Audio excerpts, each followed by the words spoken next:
I'm Stephen Benoon. You're watching Israeli News Live here on World Harvest Television Network. And friends, I want to just let you know before we get started here on our broadcast there, we are looking at moving the time slot that you're viewing here on World Harvest Television Network there. Unless for some reason it's a better time for most of you that do view, please let us know. You can email us. You can see our email throughout the broadcast, IsraeliNewsLive.org. Let us know Saturday nights, 10 p.m. if that time is good for you, because at this point right now, we're trying to cut the cost in the broadcast and move to a different time slot. You know, we're just trying to find the best way to keep this type broadcast on the air. As many of you already know, we don't sit here and play around. We're not here to, as the old saying goes, play church. We're not here to do that. We're here to tell you the facts and really bring out biblical prophecy as it unfolds in the news today. And we've already been seeing this huge news about President Trump declaring Jerusalem as the capital of Israel. And quite frankly, I don't think that Jerusalem shouldn't have to be declared the capital of Israel. It should be given that it is the capital of Israel. But as I've watched this, I watched President Trump's declaration with just a bit of caution. And I say this, not that I don't appreciate what President Trump has done, but I have watched closely the verbiage in what he has said, and then following suit with that of President Xi Jinping, President Erdogan of Turkey, and what they're declaring as a Palestinian capital. It has a lot of echoing of things that were done in the not so distant past under Prime Minister Shimon Peres and that of Yitzhak Rabin. We're going to get into that tonight in this broadcast, going back, looking at the late Joel Boehnerman, Barry Chamish, who actually published part of his insights there on his own website. Both these men have passed away, both investigative Israeli journalists that lost their lives for standing for what is true, bringing to you what is the truth today. Let's get right into the broadcast here. Jerusalem divided, and I know many of you already could think of Zechariah 12, the prophecies there where Jerusalem becomes a cup of trembling for all these nations that are burdening themselves with Jerusalem. We discussed that with you here just recently. But now we're looking at a totally different picture altogether, and that is what I want to share with you. As NPR reported here, beginning of a new approach, President Trump declares Jerusalem's Israel's capital. Now, the question is, though, if you look at what's going on in the news here, The Guardian reports Turkey hopes to open embassy in East Jerusalem, says Erdogan. Turkish president announced intention days after leading calls for area to be recognized as the capital of a Palestinian state. Talking about East Jerusalem, that is. That's what President Erdogan was doing. But President Erdogan was not the only one with this in mind. President Xi Jinping, also of China, according to the Dawn, the title here says, China calls for independent Palestinian state with East Jerusalem as its capital. China has officially stated that it supports the establishment of an independent state of Palestine based on pre-1967 borders with East Jerusalem as its capital. China understands the concerns of the Islamic countries on the status of Jerusalem, supports the resolution of the status of Jerusalem in accordance with the relevant United Nations resolutions and international consensus. Chinese Foreign Ministry spokesman Liu Kang said. Now, this is what really gets interesting, friends. Is this really the thoughts of President Xi Jinping of China and President Erdogan of Turkey? Are they echoing their own opinions about what is going on in the Middle East? Or rather, are they parroting a desire of another power, a superpower? And that's something we're going to find out tonight about. Let's take a look at some scriptures, though, when we're looking at exactly what's going on in this arena here. Joel chapter 4. For behold, and actually if you're following in a King James Bible, that's chapter 3. The very first verse in chapter 3 is where we're beginning at here. A little laid out different in the Hebrew Bible here. Kihine beyamim, behold in those days and that time when I shall bring back the captivity of Judah and Jerusalem. Now, Joel sets the stage. These things that are about to transpire is when Judah, or the house of Judah, and Jerusalem are to return. That's in this day we're living in now, friends. I will gather all nations, and I will bring them down in the valley of Jehoshaphat, and I will enter into judgment with them there for my people and for my heritage Israel, whom they have scattered among the nations and divided my land. Moving on to verse 3, and they have cast lots for my people, and have given a boy for an harlot, and sold a girl for wine, and have drunk.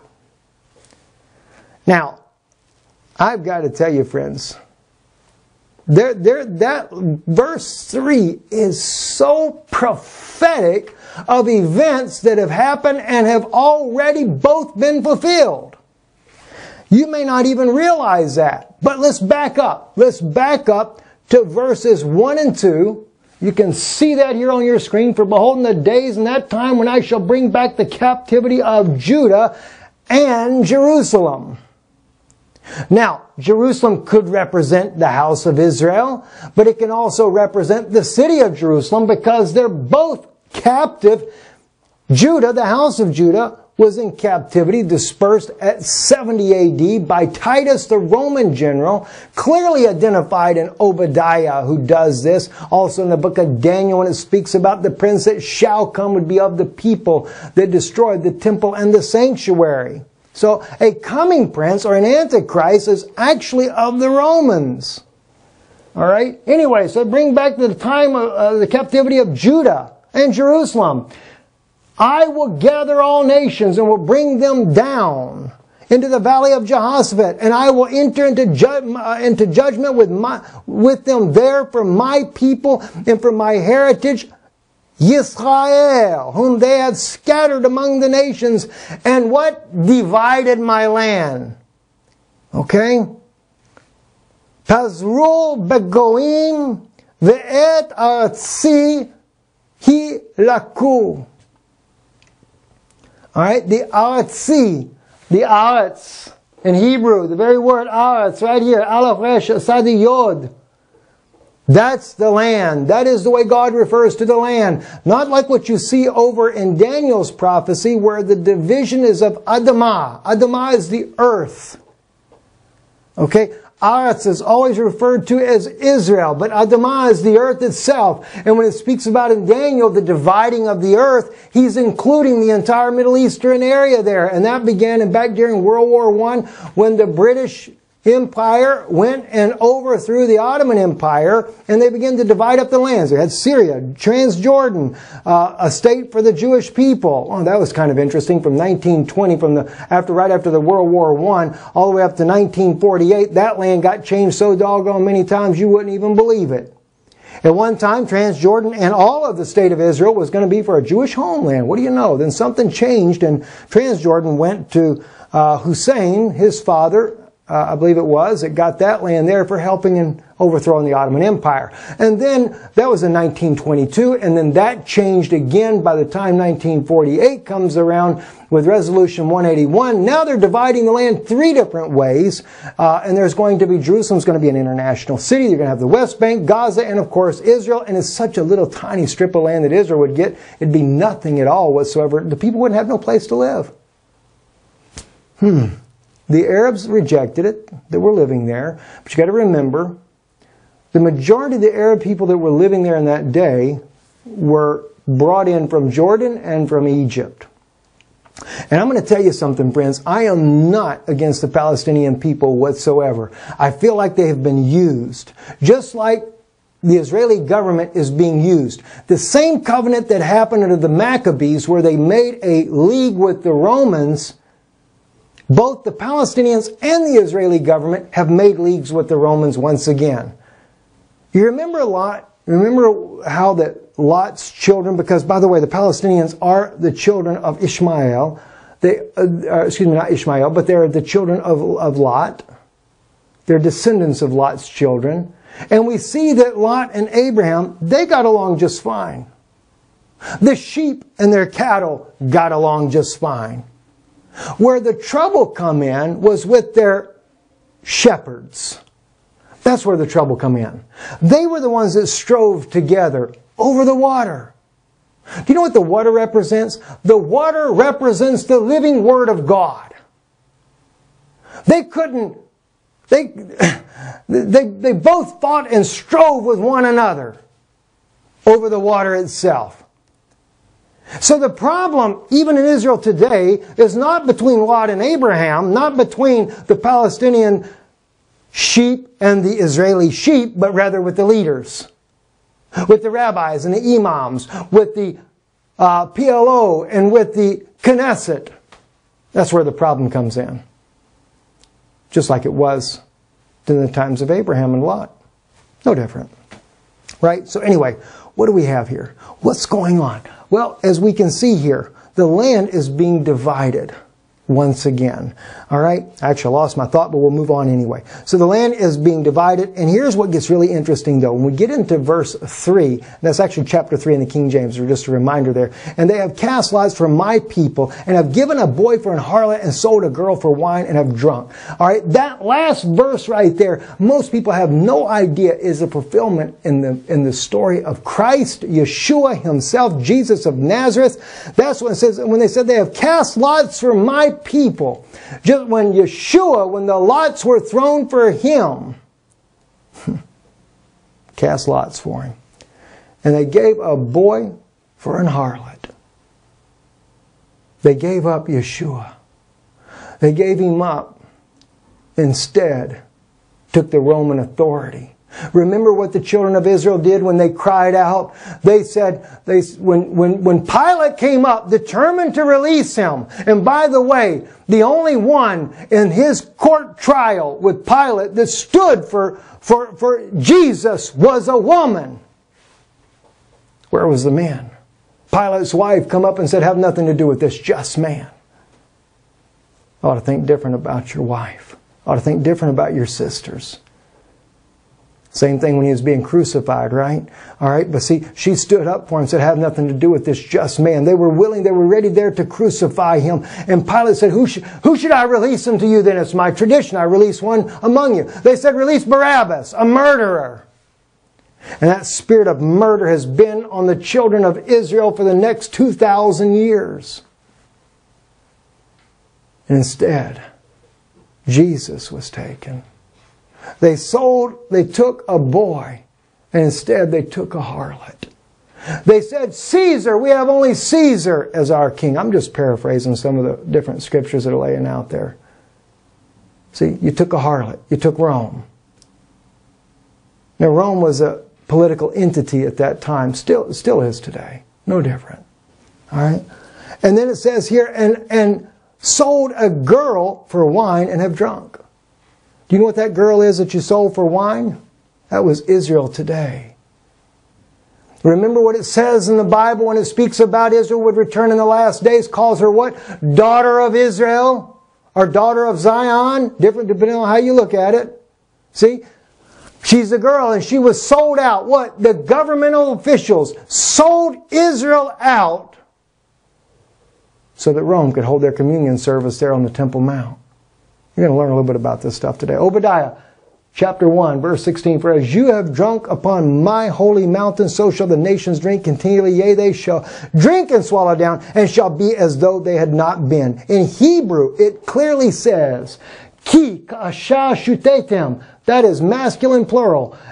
For as, or ki, which is which you have drank, kasher al ha-kodeshi, upon my holy mountain. That's men only.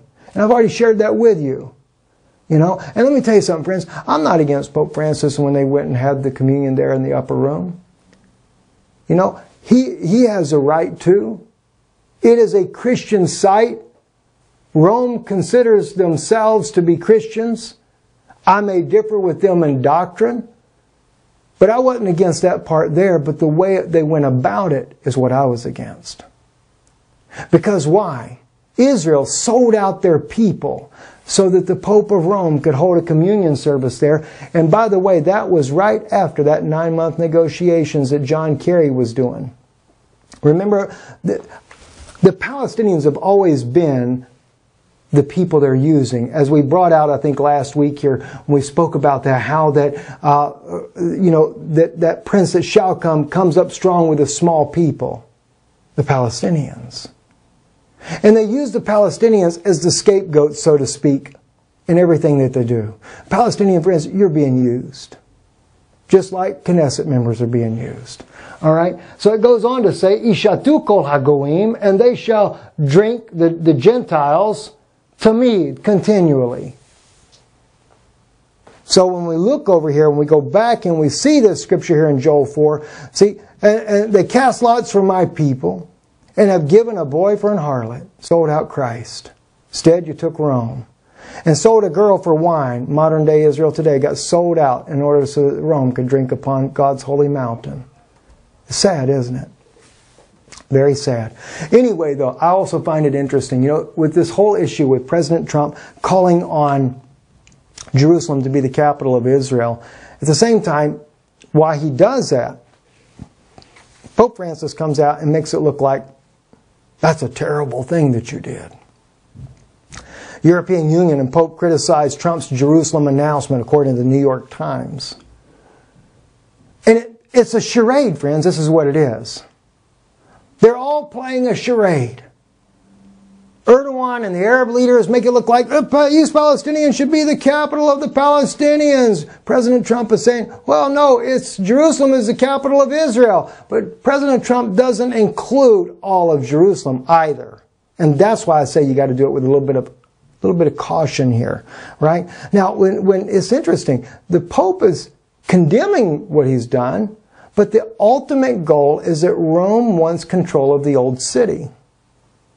Now, let's back up and look at that. This was the encyclical by Pope Pius XII, the letter of our Holy Father, Pope Pius XII, Redemptoris Nostri, on the Holy Land issue. The following, and this is just the first paragraph only, the following official English translation of the encyclical letter, Redemptoris Nostri, our Redeemer, issued by His Holiness Pope Pius XII on Good Friday, in which he proposes internationalization of Jerusalem for protection of Christian rights in the Holy Land and a settlement based on justice to the refugee situation. The letter supplement the encyclical and multiple Clebius, which the Holy Father issued last October 24th. Now, I'm firmly a believer that God said, call no man father. So, there's one that's holy, and that's Christ Jesus. All right? Yeshua. That's where it is. Now, but the thing is, though, Pope Pius was actually calling on this long before then. This particular map here in the background here, this is from 1947, a UN partition of Palestine. And I know, I've already shared this on Israeli News Live on our YouTube channel before. Moshe Sharit had spoken with Pope Pius XII personally and had discussed with him internationalizing Jerusalem from the beginning. This is why we saw that Ben-Gurion, our first Prime Minister of Israel, and Moshe Sharit, who was the Foreign Minister of Israel, both these men were very adamant about not allowing the fighting for Jerusalem. They'd already divided it, and they'd given the West Bank a huge buffer zone to protect Jerusalem as well. All right, and the Jewish state was much smaller. The Gaza was supposed to run way down here on Israel's border as well. But it was the 1948 war that caused the West Bank people to lose that and caused a lot of the West Bank to be lost as well, especially up in the northern part of Israel. And this is why I believe that they're going to give them the Golan eventually. And this huge settlement. The pre-67 borders. By the way, take a look. Just go on to your Google Maps and you'll notice they have redrawn the boundaries already on Google Maps. The pre-67 borders already exist. The little neighborhood I lived in, Givat Hamivitar, inside of Jerusalem back in 2004 when I was in the Second Intifada, my neighborhood is now, according to Google Maps, part of the West Bank. Judea and Samaria. And again, I'm not against the Palestinian people, and I don't believe that they should be driven out of the land. I believe we could live together there in peace together. But it should be one state, not two. They're going to divide it anyway, though. What are you going to do? Let's take a look, though, seriously. I want you to look here at Joe Boehnerman. We're going to look at some of this article. It was on Red Moon Rising, which is Barry Chamish, late Barry Chamish's website. Barry Chamish been on Israeli News Live multiple times there, and Barry had always said to me that his life was in jeopardy. He had had a couple of assassination attempts on his life, and he had to leave Israel. Man had fought in the Lebanon War as an Israeli soldier. He was a veteran of the Israeli Armed Forces, very dedicated, loved his people, loved his country. But he saw a Jesuit influence. He saw not only Illuminati influence, all kind of influences that were being done from outside. Now, Joe Boehnerman, the same, and Joe Boehnerman was the very man, the very investigative journalist that exposed the secret deal between the Vatican and that of Israel. And this was all under the nose of while there was a deal being at the same time between the PLO, the Palestinian Authority, under Yasser Arafat, and back at this time here, Yitzhak Rabin. Let's watch what he says here. How does the Vatican view the legitimacy of Israel's claim to Jerusalem? This is the title of the article, The Vatican Agenda by Joel Boehnerman. Most Israelis have probably never thought very much about what the Roman Catholic Church, the Vatican, thinks about the end of days theology. Jews themselves don't give much thought to what will happen when Gog and Magog take place.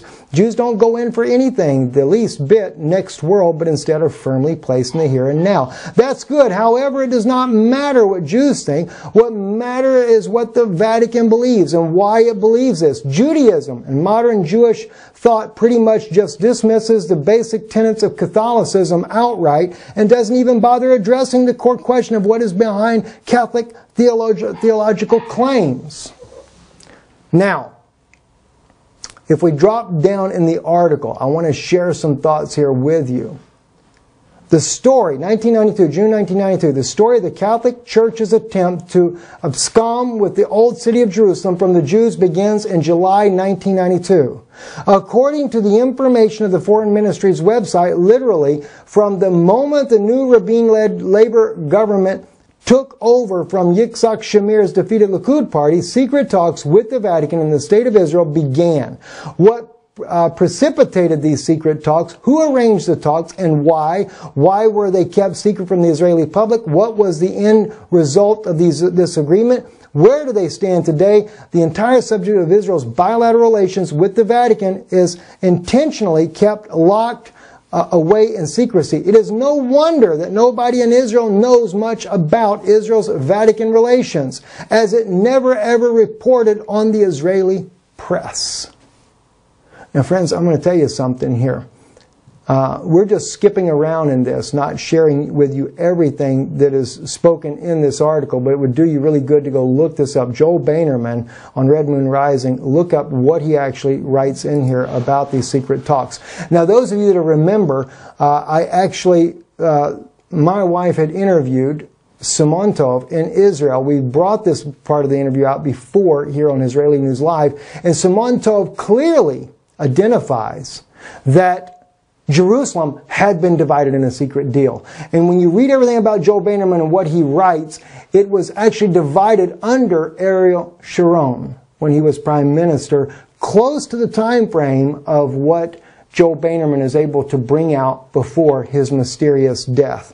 All right, so we'll listen to just a little portion of this, and then let's move on. You know, the Vatican agenda, as we go on, continue on with Joel Boehnerman here, because like I said, you can see there what Simon Tov shows. It says in 1992, the document which was used in the underlying ideological basis for the Vatican secret deal with Yossi Beilin and Shimon Peres was personally authored by Beilin. The illegitimacy of Israel's sovereignty over Jerusalem outlines the Israeli government's program for the future of Jerusalem and calls for the division of the old city into cantons whose border posts will be under under UN control. The plan, which led to the December 1993 agreement between the Vatican and the State of Israel, was originally discussed in November 1992, and exact same time the first meetings in London took place to discuss an agreement between Israel and the PLO, which led to the Oslo agreements. The real goal was the Vatican attempt to take over the old city of Jerusalem. Oslo, or peace between Israel and the Palestinians, was just a good cover story to hide what was really going on in the sphere of Israel's foreign affairs. And this is what Joel Bannerman says. But here's the key part of this. Watch what he says. May 1994, Mark Halter, a French intellectual philosopher and close friend of Peres, tells the Israeli weekly magazine Hashishi that he personally delivered a letter from Peres to the Pope in September 1993, in which Peres promised to internationalize Jerusalem, granting the UN political control over the old city of Jerusalem and the Vatican hegemony of the holy sites within. The UN would give the PLO a capital within its new territory, and East Jerusalem would become a kind of free trade zone of world diplomacy. All right? Now, did you notice that? Now, watch what Donald Trump says, because remember, Xi Jinping, President Erdogan of Turkey, these two presidents are both calling for East Jerusalem to be the capital of Palestinians, right? Well, this is exactly what the agreement between Rome and Israel was all about in the PLO to begin with. What does Trump actually say in his Jerusalem address? That it should appeal to Muslims. However, what was most significant for the Palestinian Muslims' ears was the president's emphasis twice on the current status of Jerusalem's holiest and most contested site. Trump directly called for maintaining the status quo at the Temple Mount, also known as the Haram al-Sharif. Moreover, addressing the future, he noted that Jerusalem is today and must remain a place where Jews pray at the Western Wall and where Muslims worship at the Al-Aqsa Mosque. All right, so what's going on? Nothing's new under the sun, friends. Both these men, President Erdogan, of course, President Xi Jinping of China, Erdogan of Turkey, and other leaders, all calling on East Jerusalem to be Palestine's headquarters. President Trump, he says Jerusalem is Israel's capital, but he does not include the Temple Mount. He does say that the Jews should be able to worship there at the Wailing Wall, and the Muslims should continue to worship at the Al-Aqsa Mosque. He's showing the plan. They're following the steps. And then when President Putin pulls his military out of Syria, 6 days, he goes there and gives this announcement. Surprise, nobody anticipated it. Why did President Putin move his military out? I believe he too is playing in concert with these other world leaders with Rome's agenda, and he's making way for those Arab nations to come against Jerusalem in order to force the sheep in accepting this bitter battle between Lot and Abraham's shepherds. That's where it lays. Friends, I'm Stephen Ben-Nun. You're watching Israeli News Live. I trust it's a blessing for you. Listen, if you want to support this ministry, look right there on your screen. Ben-Nun Institute is the mother company of Israeli News Live. You can help support it by sending your love and support to us at 8297 Champions Gate Boulevard, number 442, Champions Gate, Florida, 338.